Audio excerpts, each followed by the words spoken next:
Regaló el coche a Estados Unidos. Creo que Henry Ford puede haber sido el hombre más influyente del siglo XX. Se creó enemigos acérrimos. Era una persona desagradable. Creía en el trabajo duro. Y exigía trabajo duro. Para trabajar en la Ford tenías que olvidarte de tu dignidad, tu humanidad.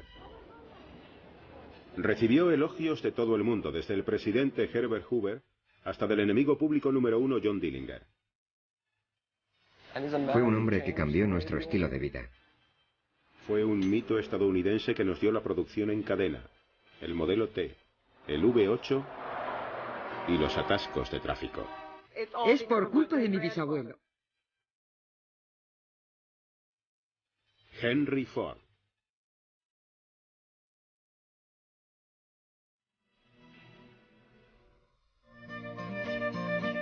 Henry Ford, el hombre que dio el coche y la producción en cadena a Estados Unidos, nació cuando aún se estaba librando la Guerra Civil estadounidense.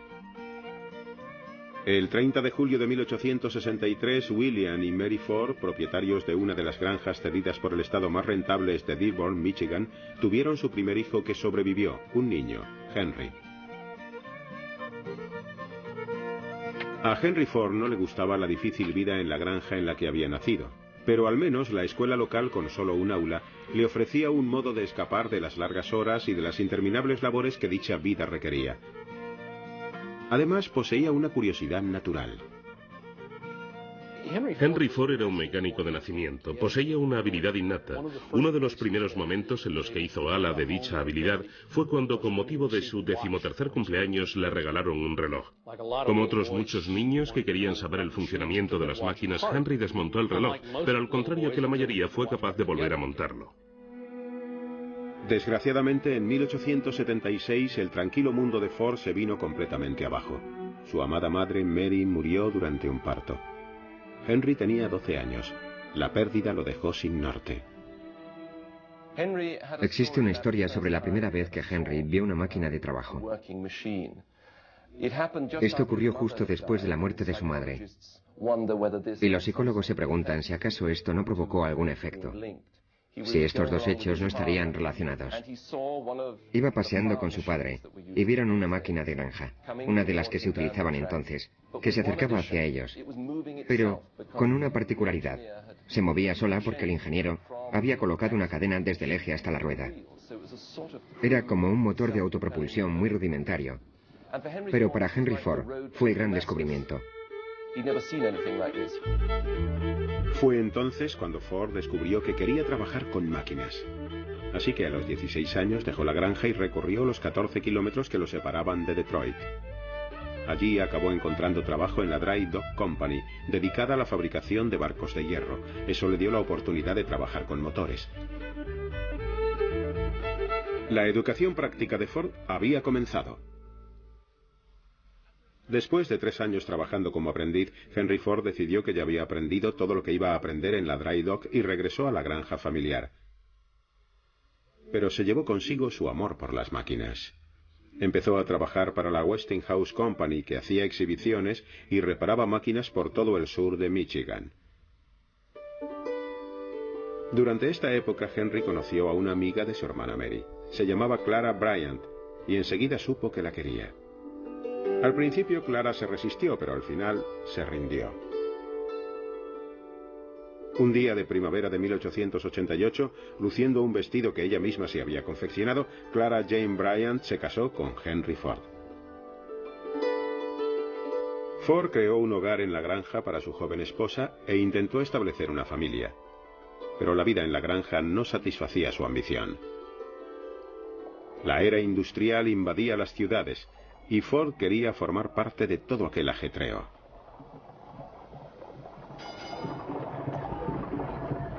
En un viaje a Detroit se despertó el interés de Ford por los automóviles propulsados con gasolina, como este construido por los hermanos Dodge de Springfield, Massachusetts. Se estaba produciendo una revolución y Ford quería participar de ella. En 1891, Henry Ford se traslada con su joven esposa a Detroit para trabajar en la Edison Illuminating Company. donde empezó a ascender rápidamente, llegando a doblar su salario inicial cuando fue ascendido a ingeniero jefe. El incremento en la renta sirvió de gran ayuda. El 6 de noviembre de 1893, Clara Ford dio a luz a un robusto niño, Edsel Bryan Ford. Con la inspiración renovada, Ford se dispuso a construir el vehículo propulsado con gasolina que llevaba tiempo rondándole en la mente. Henry Ford disponía de una capacidad de concentración enorme. Cuando trabajaba en un proyecto se convertía en una especie de profesor chiflado. Así, cuando construyó su primer motor de combustión interna, su propia versión de estos motores, estaba tan dedicado a su trabajo que se lo llevó a casa la noche de Navidad, cuando su pobre esposa estaba preparando el pavo y el resto de la comida. Cuando llegó, plantó el motor en medio de la cocina, lo metió en el fregadero y obligó a su mujer, que tenía las manos llenas de grasa y eso, a que le echara gasolina por la parte de arriba. Él conectó los cables y arrancó la máquina. Sobra decir que llenó la cocina de asfixiantes nubes de humo. En un cobertizo detrás de su casa, el automóvil de Ford cobraba forma poco a poco. Con la ayuda de algunos amigos de la Edison Company, empezó a construir el vehículo que él llamó cuadriciclo. Dicho nombre se debió a una buena razón. Su planteamiento era colocar dos bicicletas juntas y propulsarlas con un rudimentario motor de gasolina.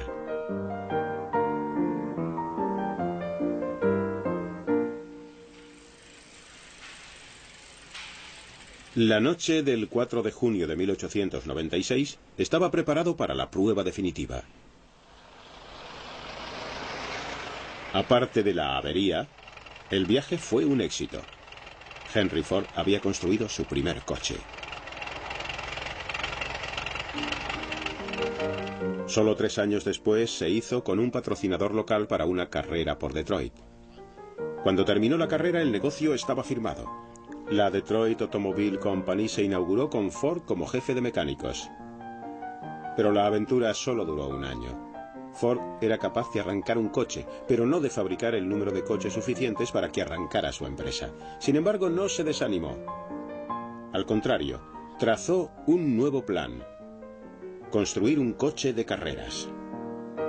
Ford veía las carreras como un modo de correr el rumor sobre sus coches y dar a conocer el nombre de sus vehículos. Esa fue una de las razones por las que acabó rompiendo con sus patrocinadores en su segunda empresa, porque se cansaron de su afición a las carreras, querían que se dedicara expresamente a la producción de coches. Pero Ford no dejó de correr, y gracias a su fama consiguió la financiación que necesitaba para crear la Ford Motor Company. Diseñó el primer coche de su empresa y se dispuso a solucionar los problemas de producción que lo habían invadido en el pasado.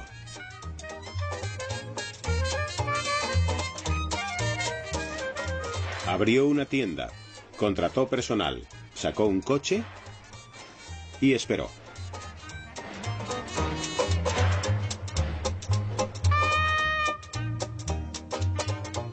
En julio de 1903, Ford vendió su primer coche, un modelo A un dentista de Chicago.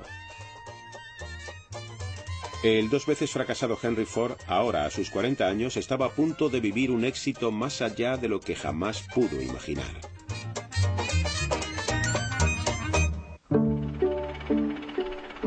En 1904 se habían vendido más de 500 modelos A. Henry Ford, que en la foto aparece con su hijo Edsel, celebró su éxito comprándose su primer traje de etiqueta.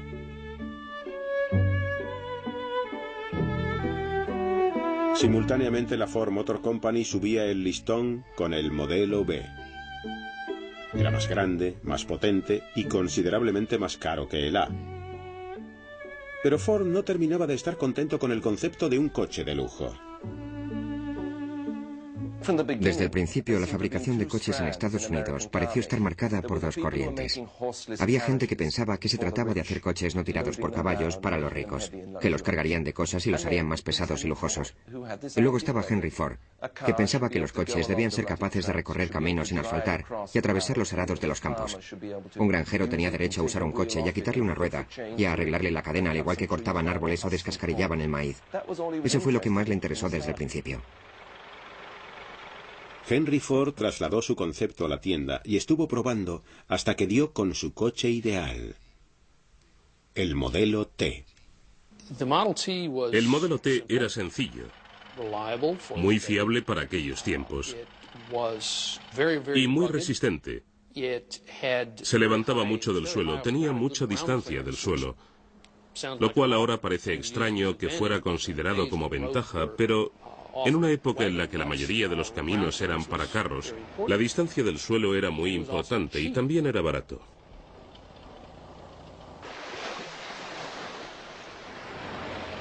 El modelo T resultó un sorprendente éxito. Salió a la venta en octubre de 1908 y en escasos meses Ford se vio obligado a anunciar que la empresa no podía admitir más pedidos. La fábrica estaba colapsada con pedidos de hasta varios meses. Henry Ford había conseguido fabricar un automóvil para las masas, pero esto le creó un nuevo problema: cómo plantear la producción para satisfacer la demanda.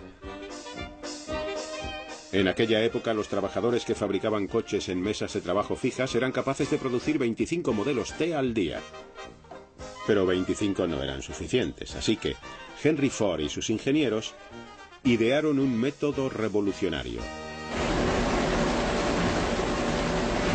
la cadena de montaje móvil.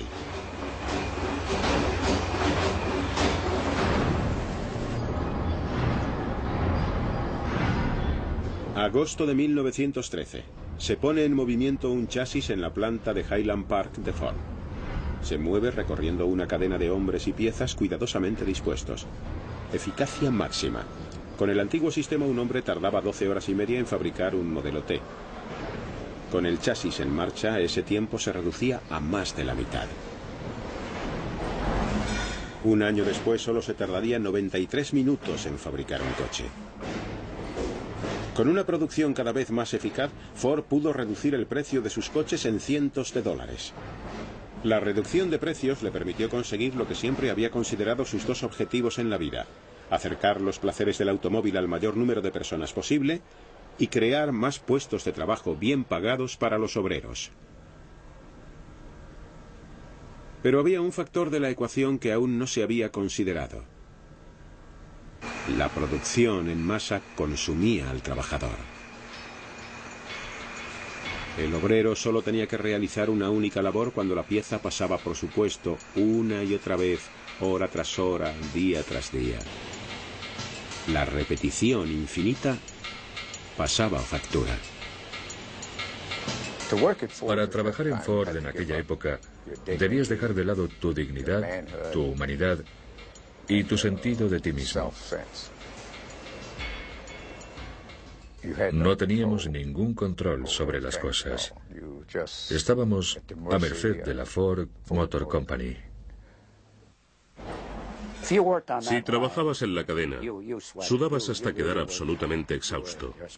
Eras una especie de esclavo. Te ibas a la cama por la noche y soñabas con el trabajo. Te pasabas la noche trabajando en sueños. El volumen de ventas se convirtió en un problema tal que la empresa tuvo que contratar a cerca de 1000 hombres por cada 100 puestos de trabajo que pretendía crear. Y contratar y formar trabajadores costaba dinero. Había que hacer algo. De nuevo Ford dio con una solución: la jornada de $5. Henry Ford pagaría a sus trabajadores más del doble del salario medio. Fue portada de todos los periódicos del país. Cientos de trabajadores se agolpaban a las puertas de la Ford Motor Company. La jornada de $5 respondía muy bien a los objetivos comerciales, pero Ford también quería mejorar las vidas de sus trabajadores.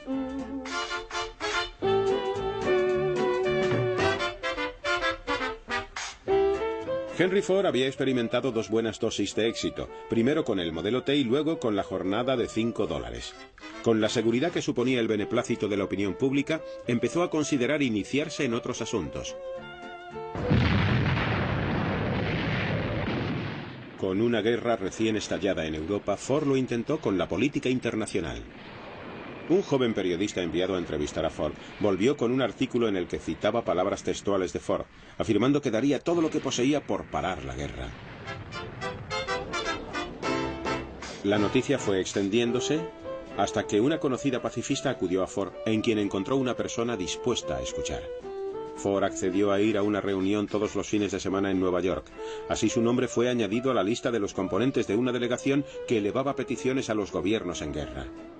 No eran el tipo de personas con el que normalmente se hubiera involucrado Ford, pero igualmente le invitaron. La solución parecía sencilla: fletar un barco, ir a Europa y parar la guerra. Henry Ford había conseguido producir el modelo T. ¿Por qué no iba a poder detener una guerra mundial? Fue un ejemplo tanto de su idealismo como de su arrogancia. La delegación de paz no estaba en absoluto unida por la causa. Mientras sus miembros caían en las discusiones y las murmuraciones, la prensa a bordo del barco estaba encantada con la cantidad de noticias que podían enviar a casa. Cuando el barco atracó en Noruega, Ford estaba completamente desanimado y volvió a Estados Unidos unos días después de haber llegado a puerto. Sin embargo, de vuelta a casa, Ford era de nuevo aclamado como el héroe de la ciudadanía, el Don Quijote moderno. Quizá había sido un ingenuo pensando que sería capaz de detener la guerra, pero incluso sus críticos admitían que al menos lo había intentado. Cuando Estados Unidos entró en la guerra, Henry Ford apoyó a su país. Ante la partida de los jóvenes norteamericanos, Ford abrió las puertas de sus instalaciones al gobierno. El gobierno y el país entero en este aspecto en particular consideraban que Henry Ford era capaz de producir milagros. Los modelos T hicieron las veces de ambulancias y de coches para el personal. Y con los aliados navegando por el Atlántico Norte plagado de submarinos alemanes, la Armada volvió a recurrir a Ford para que construyera el Eagle Boat, un antisubmarinos. Pero para el día del armisticio solo habían salido unos cuantos. Una vez acabada la guerra, Ford pudo dedicar su atención a otros asuntos, y entre ellos uno que de verdad le molestaba: el problema de quién tenía el verdadero control de la Ford Motor Company. Creo que en 1919, cuando compró las acciones de todos sus accionistas, las cosas empezaron a cambiar de verdad para Henry Ford.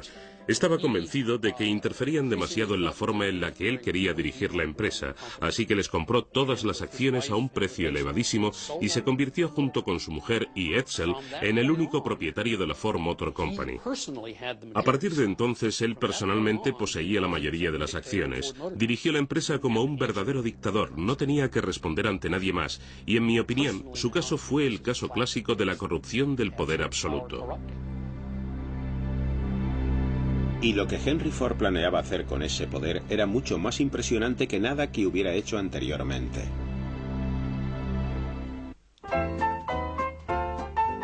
El hombre inteligente y estricto que dirigía la Ford Motor Company no se parecía en absoluto a aquel que era en su casa con su familia. Recuerdo que mi bisabuelo era muy alto y delgado y tenía una increíble fuerza en las manos. Me acuerdo de eso porque siempre que íbamos a verlos, primero me daba la mano y luego un beso y me saludaba, y yo pensaba: Dios mío, me ha roto algún hueso. Era muy dulce cuando se trataba de estar con niños. No se pasaba el día con no hagas esto o no hagas lo otro.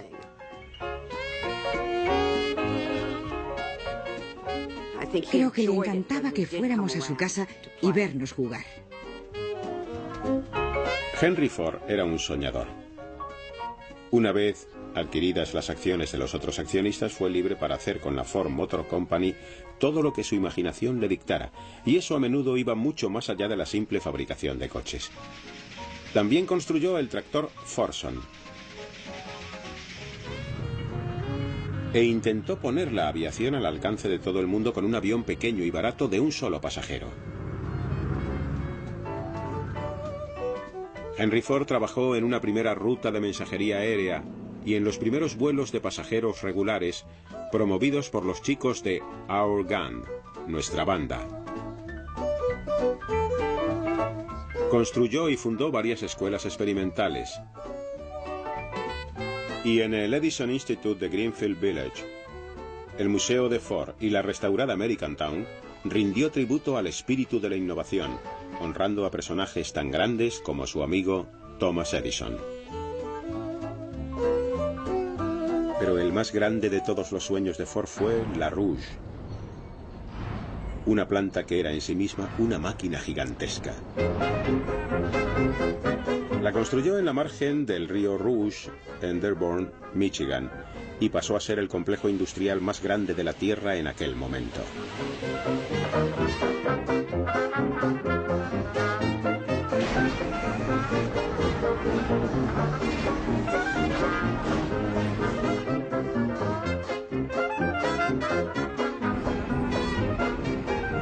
Hoy día sigue siendo una maravilla industrial, un tributo perenne al poder de los sueños de Henry Ford y a su increíble determinación. Cuando se pusieron en marcha por primera vez los hornos de la Rouge, Henry Ford volvió a ofrecer al público su pensamiento, pero esta vez marcado por el antisemitismo. El antisemitismo era muy habitual entre las comunidades de granjeros del Medio Oeste a finales del siglo pasado. Este pensamiento iba acompañado por una desconfianza en el este, en el sistema de banca y en todas las cosas de ese estilo. Y los prejuicios de Henry Ford eran los propios de un granjero del Medio Oeste. Pero lo más trágico es que él tenía el dinero y la arrogancia para poner sus ideas sobre un papel y publicarlas en su propia revista, que se encargó de difundirlas por todo Estados Unidos. Y por supuesto, de convertirlo en el hazmerreír. A través del Dearborn Independent, Ford culpaba a los judíos de todo, desde la guerra mundial a la falda corta, las películas baratas y la música de jazz.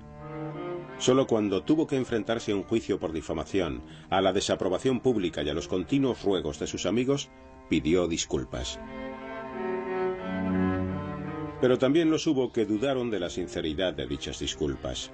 En julio de 1938 Ford aceptó la Gran Cruz Alemana, el más alto honor que el Tercer Reich podía otorgar a un extranjero.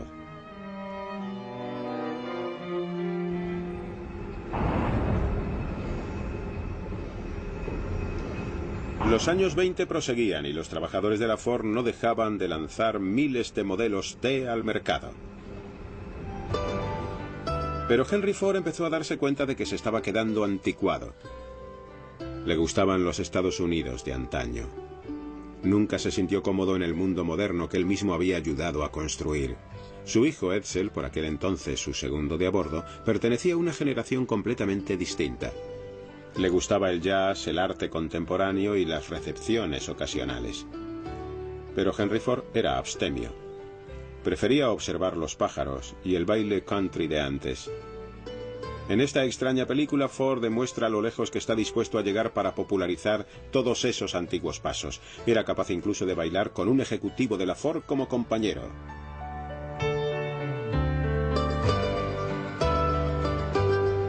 Mientras Henry Ford bailaba, el mercado experimentaba cambios inimaginables para él. Por primera vez en casi 2 décadas, el Tin Lizzie, la lata Lizzie de Ford, se enfrentaba a un serio competidor. El coche que puso en peligro el modelo T fue el Chevrolet. General Motors se dio cuenta enseguida de lo que Edsel Ford había reconocido, que según estaba el mercado, la necesidad real de automóviles estaba cubierta y de que ahora se trataba de convencer a la gente de que se comprara un coche nuevo, aunque el antiguo aún funcionara. Una de las maneras de conseguirlo era fabricar cada año un coche con una forma diferente al modelo anterior, para que pareciera más moderno. En mayo de 1927 la era del modelo T tocó a su fin. El éxito del Chevrolet demostró que el público quería estilo, no solo utilidad. La lata Lizzie había quedado obsoleto sin remedio, relegado a una campaña de reciclaje.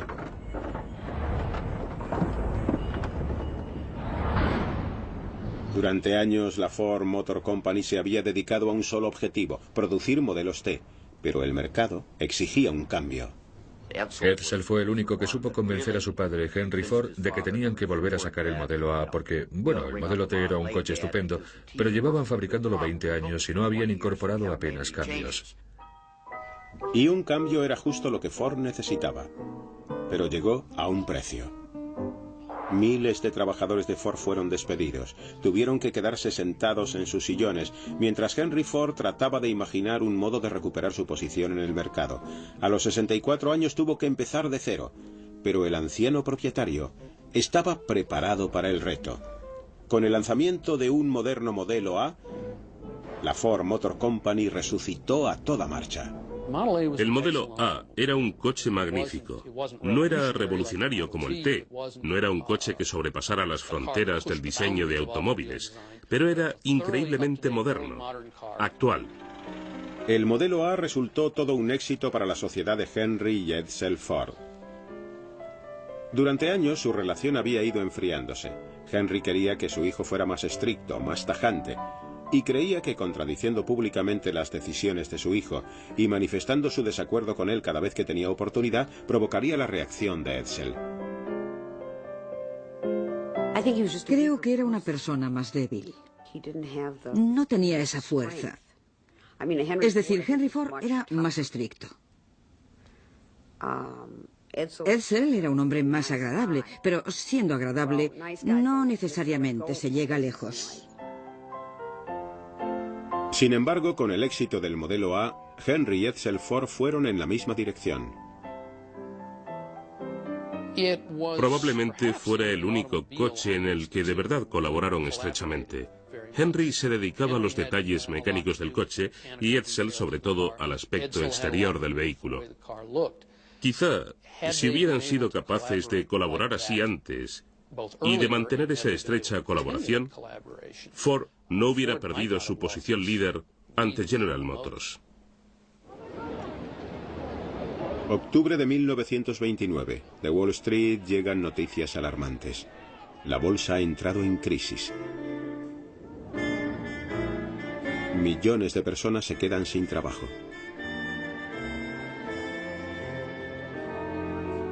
Por supuesto, la enorme fortuna personal de Ford lo mantiene al margen de la depresión por la que atraviesa el país. Normalmente, hablar en público dejaba paralizado a Ford, pero en esta ocasión reúne a sus amigos Thomas Edison y Harvey Firestone en un histórico programa de radio para dar su opinión acerca de la depresión.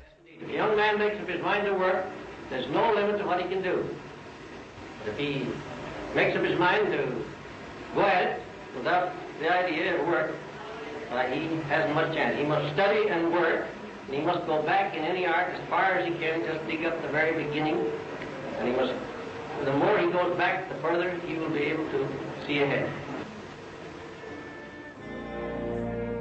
A pesar de lo apartado que se encontraba Ford de la crisis por la que pasaban las personas de a pie, estaba a punto de ser testigo de cómo la depresión se apostaba a la entrada de su propia casa, llamando justo a las puertas de la magnífica planta del río Rouge. La depresión devastó a la clase trabajadora norteamericana. Para muchos no había trabajo, no había dinero ni había esperanza. La Ford Motor Company estaba en mejor situación que la mayoría. La empresa prosiguió su actividad el primer año o los 2 años siguientes con una fuerte proyección del modelo A. Henry Ford incluso libró una batalla de un solo hombre contra la depresión, elevando los salarios de sus trabajadores y reduciendo el precio de su automóvil. Pero no pudo mantener mucho tiempo esta situación. En 1931 la depresión llegó también a Ford. Después de 3 años en el mercado, las ventas del modelo A cayeron drásticamente. El Chevrolet, con su motor de 6 cilindros, y el nuevo Plymouth causaron graves daños a la cuota de mercado de Ford. Una vez más, se vio obligado a detener la producción y enviar a sus trabajadores a casa. Los que se quedaron sufrieron una reducción en sus salarios. La frustración se desbordaba hasta que un frío día una muchedumbre se reunió para marchar sobre la planta Rouge y enfrentarse a Henry Ford con una demanda de más puestos de trabajo. En los límites de la ciudad de Dearborn se apostó la policía en masa, pero los manifestantes ignoraron sus órdenes de dispersarse. La policía atacó y se desató una reyerta a gran escala.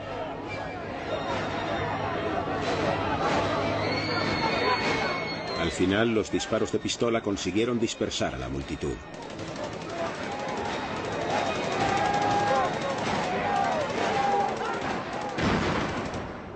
Al terminar el enfrentamiento, 4 jóvenes manifestantes yacían muertos en el suelo y 5 murieron varios días después.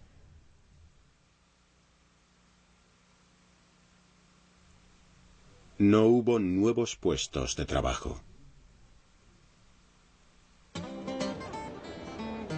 Lo que sí acabó devolviendo a los trabajadores a la planta Rouge fue otra de las inspiraciones de Ford, el Ford V8.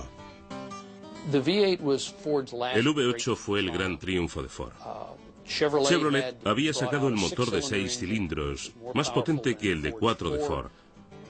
A Henry no le gustaban los motores de 6 cilindros y quiso llegar hasta los 8 con el V8.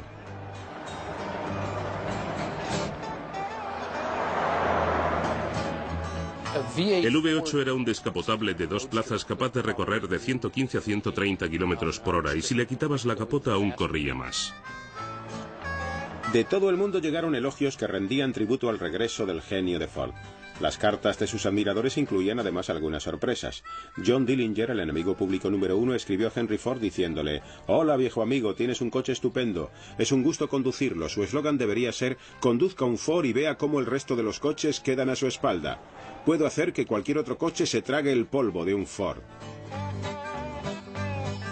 También Clyde Barrow, de la conocida pareja Bonnie and Clyde, sintió que debía elogiar a Ford. «Aunque mi negocio no haya sido estrictamente legal», escribió, «no violo ninguna ley si le digo el coche tan maravilloso que han creado con el V8». Con el éxito del V8, Ford encontró tiempo para dedicar su atención a la campaña de reelección del presidente Herbert Hoover en 1932. A Ford aún le intimidaban mucho los discursos en público, pero pronunció estas palabras: I support the best man for the job. Herbert Hoover should be allowed to carry out his program, and I think he will. He has faced the enemy for 3 years now. He knows all the tactics of the forces of destruction. Why bring a new recruit and retire a seasoned leader? I think of him as a human-hearted, honest-minded, hard-working Hoover. Pero los electores no estuvieron de acuerdo con la opción política de Ford en 1932. Sin embargo, dadas las ventas de su V8, Henry Ford y su hijo Edsel tenían razones para sentirse optimistas frente al futuro. They've been asking us what we think of the coming year. All I can say is that we feel pretty good about the outlook. The United States, even when it is running in low, is a pretty big business proposition. But I believe the country is getting ready to make a very decided step forward next year, and we are doing all that we can to help it along. What do you think of that, Father? Well, I think everybody's decided that they've got to go to work. And I think from now on, there's no one can stop this great country from going ahead.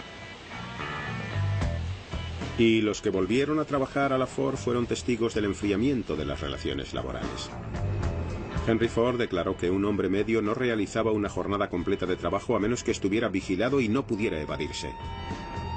Dentro de sus plantas lo dispuso todo para que todo el mundo cumpliera con su trabajo. Los supervisores de Ford, muchos de ellos exconvictos y boxeadores, dirigían la planta sirviéndose del miedo y la coacción. Cuando se necesitaba más producción, sencillamente se aceleraba la cadena y que Dios ayudara a aquel trabajador que no era capaz de llevar el ritmo. El trabajo era muy duro. Solía llegar a casa tan cansado que mi mujer tenía que frotarme las manos porque trabajábamos mucho con ellas y me las frotaba con fuerza. Yo me quedaba dormido. Me dormía leyendo el periódico. Era muy joven. ¿Cómo era mi trabajo en Ford? Nunca he estado en el infierno, pero debe de parecérsele mucho. Era como trabajar en el infierno. La violencia, las amenazas, las condiciones laborales y la vigilancia constante por parte de lo que entonces llamaban hombres estrella. Era como el gran hermano, siempre observándote. Henry Ford estaba detrás de todo. En los años 30 encubría lo que estaba haciendo a través del llamado Departamento de Servicio, tras el que también se escondían los matones contratados por Ford para atemorizar a los trabajadores. Pero sin duda eso era lo que quería Henry Ford. Se había hecho mayor, sus arterias se habían entorpecido y con ello su espíritu. Era un hombre muy distinto al idealista que puso la empresa en marcha. Ford y sus trabajadores habían recorrido un largo camino juntos. Durante todos esos años, primero a través de la generosidad y luego de la intimidación, había sido capaz de mantener la cadena alejada de los sindicatos, incluso después de que Chrysler y General Motors los organizaran. Pero al final, en mayo del 37, las hostilidades llegaron a su culmen. Los organizadores sindicales liderados por Walter Reuther y Richard Frankenstein recibieron un permiso para entregar panfletos en Ford.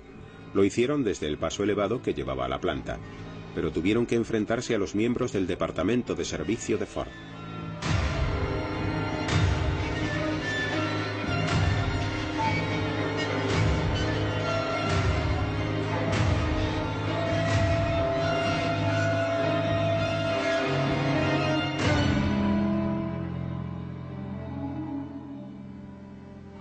El conflicto a las puertas de la Ford dejó maltrechos a los líderes sindicales, pero no sirvió para conquistar sus reivindicaciones.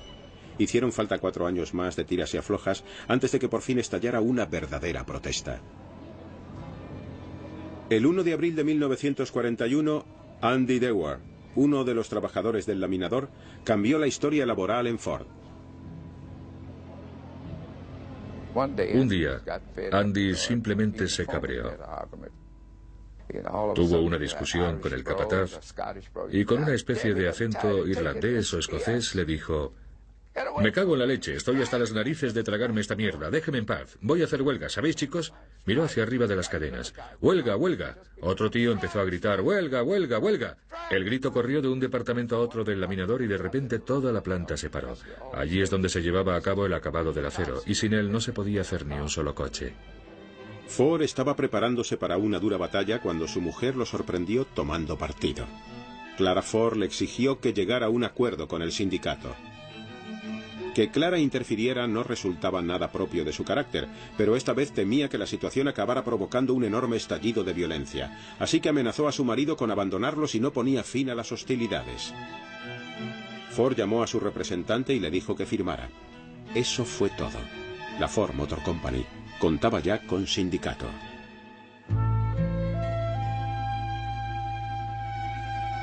Aunque la paz se restableció temporalmente, Henry Ford estaba a punto de enfrentarse a una enorme tragedia en el plano más personal.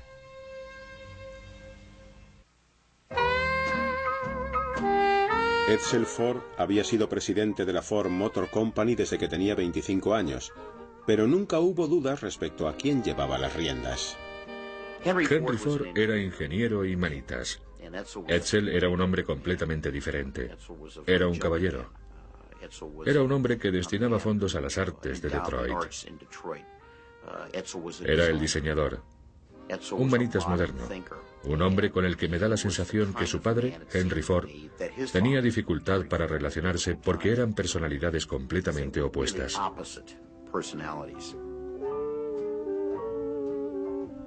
Creo que los libros de historia siempre considerarán al primer Henry Ford como el creador de la empresa, como el absoluto creador, y pienso que así se infravalora Edsel Ford.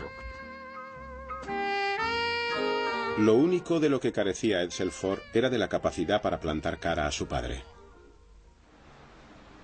Durante años, Henry Ford le quitó autoridad delante de la gente cada vez que pudo con el fin de fortalecer la personalidad de su hijo. Edsel Ford interiorizó el conflicto y siguió trabajando en Ford. Su presencia serena equilibraba los métodos imprevisibles de su padre.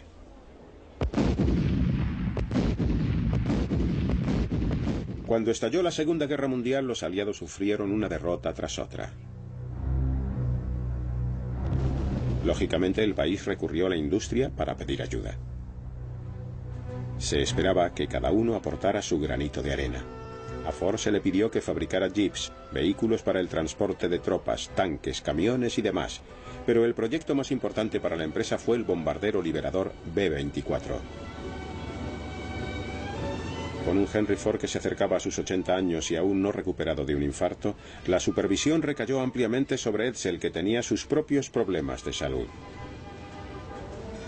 Aún así, los portavoces de la empresa se mostraban lo suficientemente optimistas como para anunciar que cada hora saldría de su planta un B-24. Pero a finales de 1942 solo se habían construido 6 aviones, muy por debajo de las previsiones.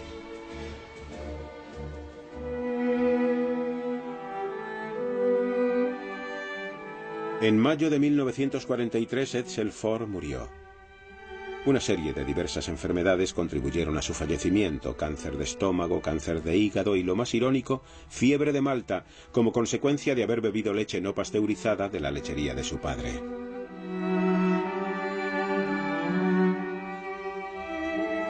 Se dice que Henry Ford nunca fue el mismo tras la muerte de su hijo.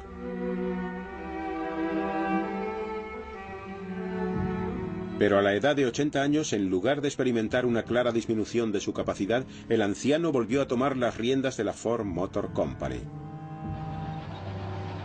Las noticias llegaron a Washington. Como el tercer contratista de defensa más importante del país, Ford desempeñó un papel muy importante en la guerra. Con su producción pasando por graves problemas, se habló incluso de incorporar gestores externos o de nacionalizar la planta. En agosto de 1943, la Armada envió a Henry Ford II, de 26 años, a casa, a Dearborn y a la Ford Motor Company. Quizá el nieto de Henry Ford fuera capaz de poner orden al caos en que estaba sumida la Ford. Después de la Segunda Guerra Mundial, uno de los ejecutivos de la Ford, Jack Davis, dijo que la empresa no estaba muriendo, que estaba muerta, que ya se apreciaba incluso el rigor mortis. Durante meses, Clara Ford había estado animando a su marido para que se retirase y dejara camino libre a su nieto. Pero Ford no claudicó. Al final, la viuda de Edsel, Eleanor, se enfrentó a su suegro. Amenazó con vender sus considerables participaciones en Ford si su hijo no era nombrado inmediatamente presidente. Al final, el anciano tuvo que acceder. En septiembre de 1945, el trono pasó a Henry Ford II. Dejando atrás el activo papel que había desempeñado hasta entonces en la empresa, Henry Ford empezó a desconectar del mundo. Pasó algún tiempo en Greenfield Village y realizó algunas apariciones ocasionales en las recepciones de la empresa. Pero las reservas de energía que lo habían mantenido durante sus 70 se habían agotado.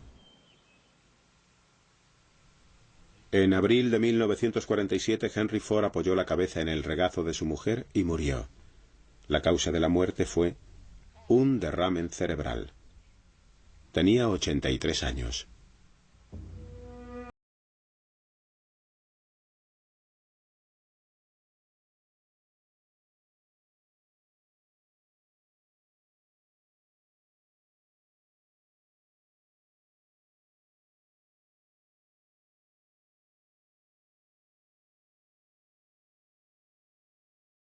En total se calcula que cerca de 7 millones de trabajadores demostraron sus respetos al hombre que había cambiado irrevocablemente sus vidas.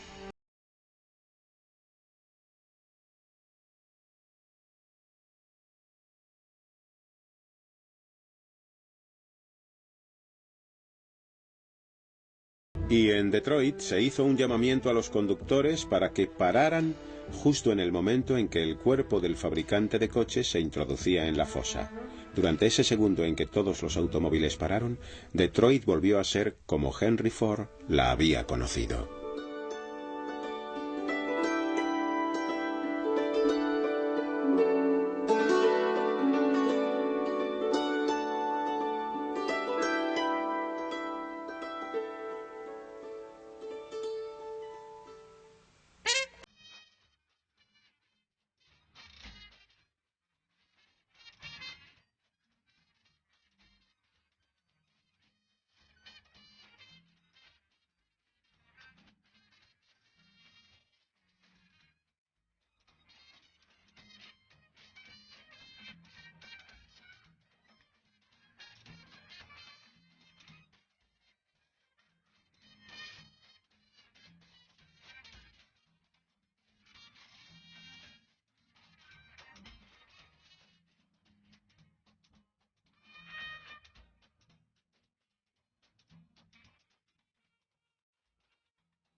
Canal de Historia.